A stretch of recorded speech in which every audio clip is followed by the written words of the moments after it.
दोस्तों बीपीएससी 71 और उसमें कई सारे सब्जेक्ट हैं। कुछ सब्जेक्ट के बारे में बात करते हैं जहां पर वेटेज काफ़ी ज़्यादा है। उसमें जो सबसे इम्पोर्टेंट आप लोगों को पता होगा कि सर्वाधिक इम्पोर्टेंट जो आपको एक सब्जेक्ट है जो ना सिर्फ पीटी और बल्कि मेंस दोनों में बहुत ज़्यादा वेटेज लेता है, वो है हिस्ट्री यानी इतिहास। आइए 71 बीपीएससी को देखते हैं कि उसमें इतिहास का क्या महत्व है। आखिर बीपीएससी का जो एग्ज़ाम होता है, जब आज 70 तो हो गया, मेंस बचा हुआ है, 71 का सब कुछ है, 72, 73, 74। तो इतिहास का सब्जेक्ट का क्या महत्व है, कितना पोर्शन रहता है, क्या इंपॉर्टेंस है, कैसे इसको कवर करेंगे, आइए इस वीडियो हम लोग जानते हैं। अगर इतिहास की बात करें तो आप लोगों को सबको जानकारी होगी कि हमारा एक तो आपको होता है प्री, है ना, फिर होता है मेंस और फिर आपको होता है इंटरव्यू। ठीक है, कलर चेंज कर देता हूं। क्या होता है, फिर इंटरव्यू होता है। तीन आपको,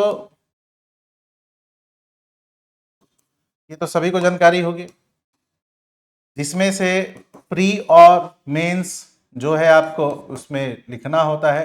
प्री में ऑब्जेक्टिव होता है ना। प्री में ऑब्जेक्टिव, मेंस में सब्जेक्टिव और इंटरव्यू में आपको वाइवा मतलब पूछते हैं लोग।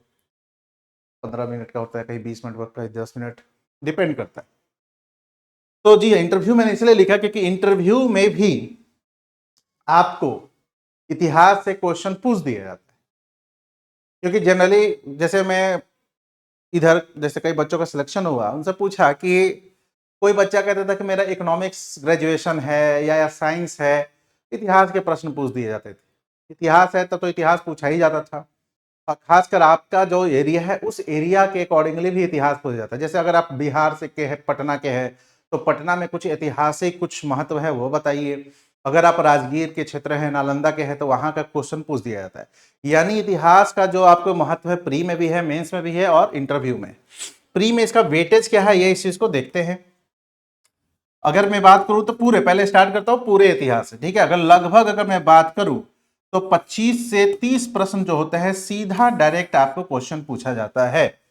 जी हाँ, 25 से 30 प्रश्न सीधा डायरेक्ट आपको क्वेश्चन पूछा जाता है इतिहास से, प्री में। अभी मैं इसको अलग नहीं कर रहा हूं, प्राचीन मध्यकालीन करूंगा।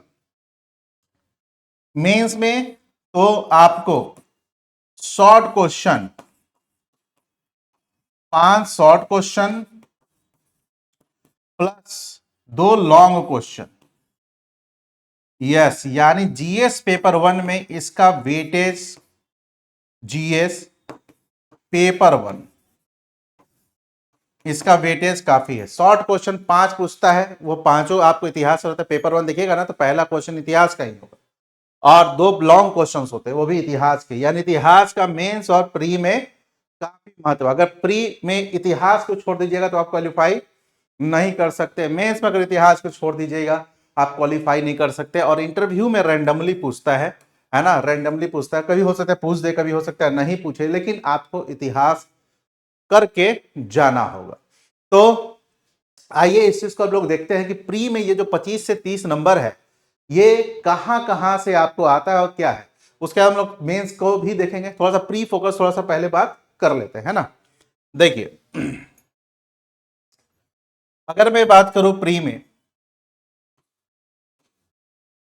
पीटी में जो क्वेश्चन पूछे जाते हैं लगभग 25 से 30 प्रश्न पूछे जाते हैं।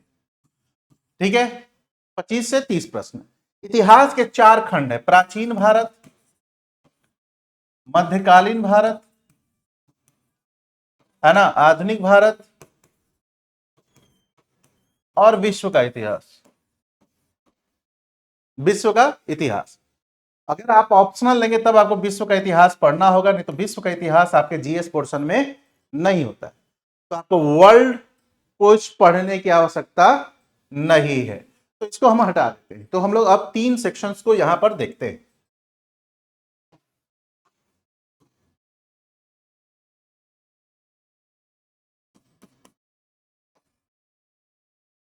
प्राचीन भारत का इतिहास, है ना, एंशियंट हिस्ट्री medieval हिस्ट्री,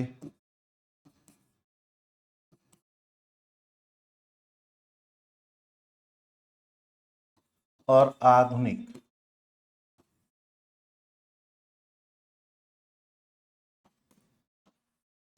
ये 3 खंड आपको पढ़ने होंगे।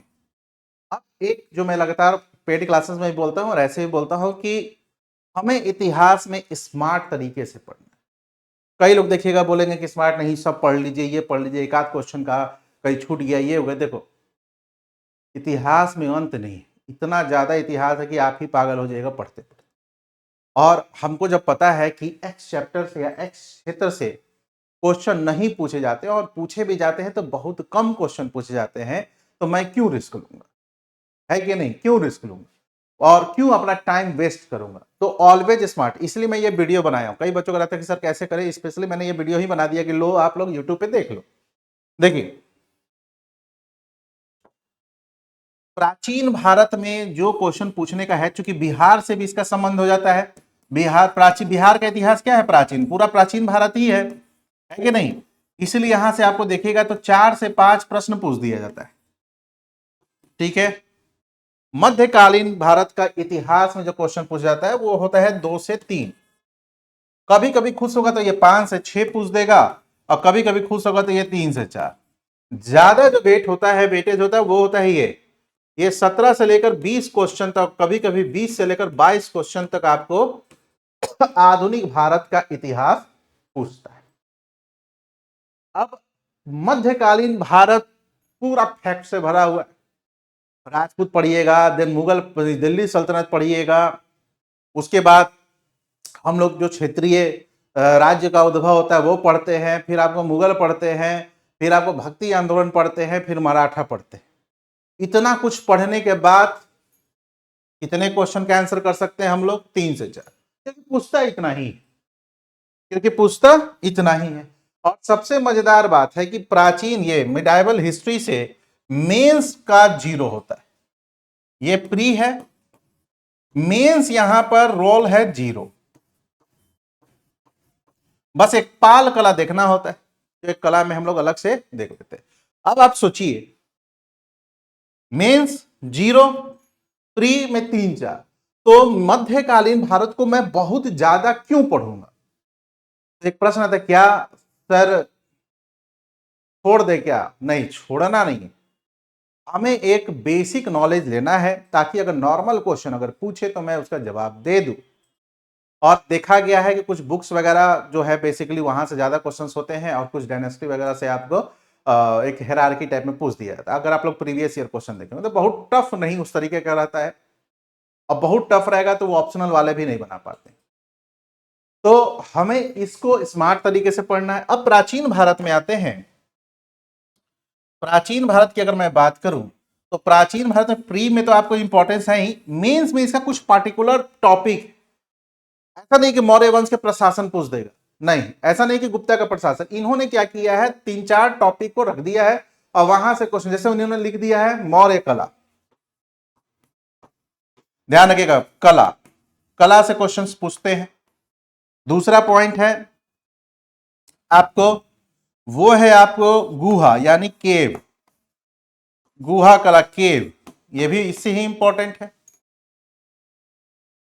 और चूंकि हमें बिहार के इतिहास में पूरा लगभग प्राचीन था, इसलिए हम थोड़ा सा इसको अच्छे से पढ़ते हैं। इसको थोड़ा सा हम लोग पढ़ते हैं, इतना पढ़ते हैं कि बहुत ज्यादा हम पर बर्डन भी ना पड़े और हमारा काम भी हो जाए, है ना?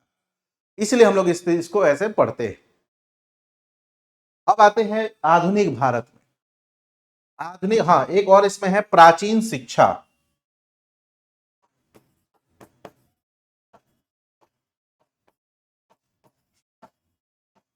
ये सब टॉपिक है मेंस का, और यही में से सबसे ज्यादा क्वेश्चन पूछा जाता है क्योंकि यहां पर चीजें फिक्स हैं, लगभग क्या है, चीजें फिक्स है।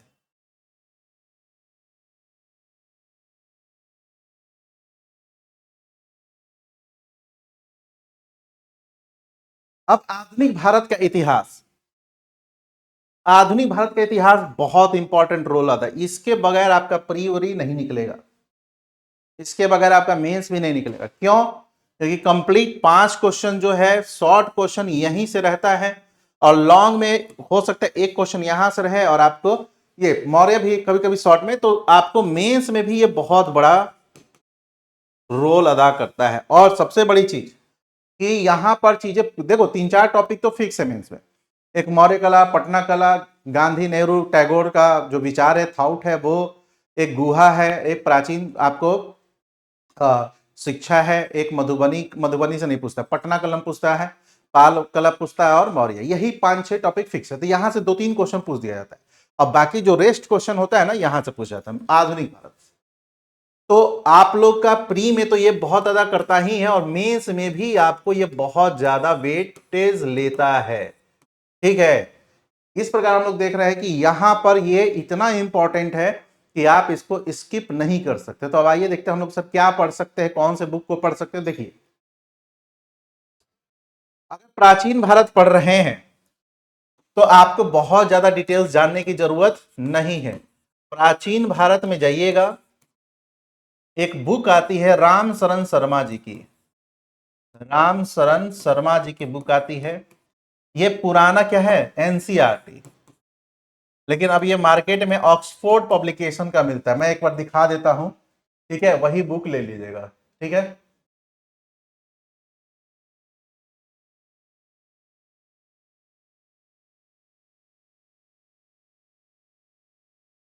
एंशियंट हिस्ट्री बुक, देखो मैं कवर देता हूं, यही बुक ले लीजिएगा ये।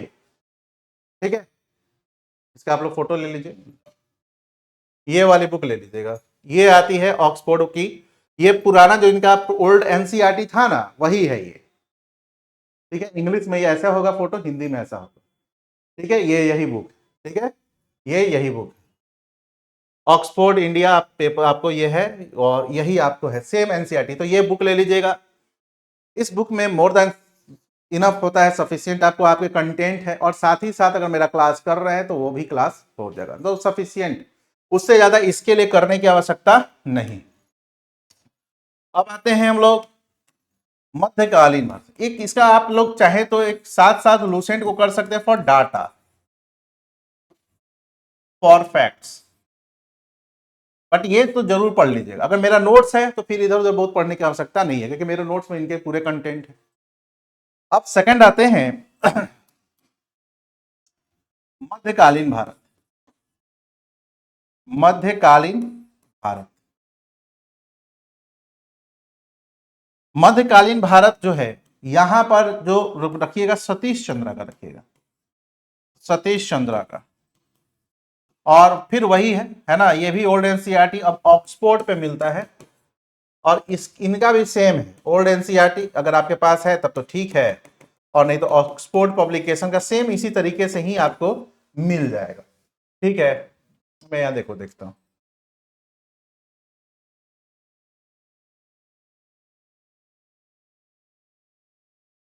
ये देखिए, ये तो डिटेल्स वाला है, ये आपको क्या है, डिटेल्स वाला है। आप लोग चाहे तो ऑक्सफोर्ड वाला यहां होगा, ये तो ब्लैक स्वान वाला है। एक मिनट रुकिए, ऑक्सफोर्ड,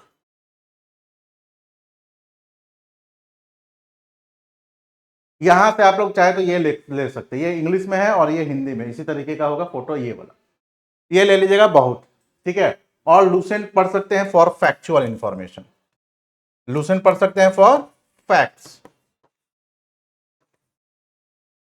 ठीक है, बहुत ज्यादा यहां करने की आवश्यकता नहीं, बहुत ज्यादा करने की आवश्यकता नहीं, इतना कर लीजिएगा बहुत। अब आते हैं आधुनिक भारत। आधुनिक भारत ये सबसे इंपॉर्टेंट।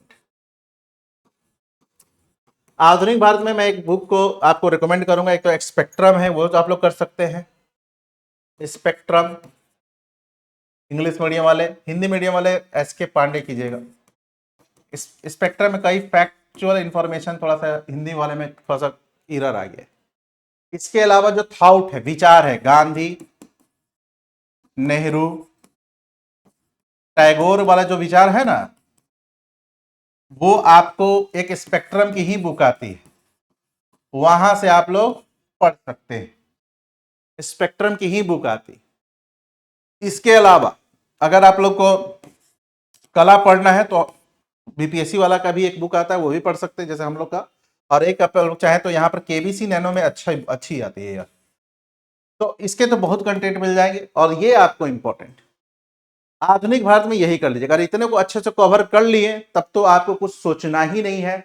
लेकिन एक चीज ध्यान रखिएगा कि आपको बिना इतिहास के कुछ संभव नहीं है। एनसीईआरटी कई बच्चे पढ़ते हैं सर एनसीईआरटी, तो जी हाँ, इसका एनसीईआरटी बिपिन चंद्रा पढ़ लीजिएगा, बिपिन चंद्रा। और या फिर इसी का ऑक्सफोर्ड वाला आता है, देखिए मैं दिखा देता हूं, ऑक्सफोर्ड वाला आता है, आप लोग चाहे तो वो ले लीजिएगा, कोई इशू नहीं है, ठीक है ना।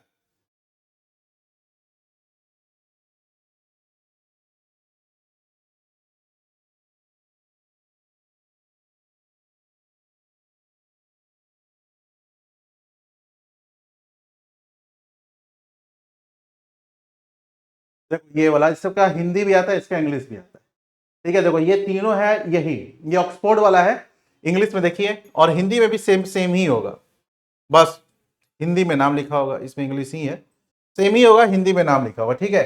तो आप लोग इसको जरूर से ले लीजिएगा और एनसीईआरटी मस्त पढ़िएगा। तो चलिए दोस्तों, इस वीडियो में इतना ही है, ठीक है। तो दो वीडियो इस प्रकार से, एक इतिहास का मैंने आपको दे दिया और एक आपको ज्योग्राफी का। चलिए, थैंक यू।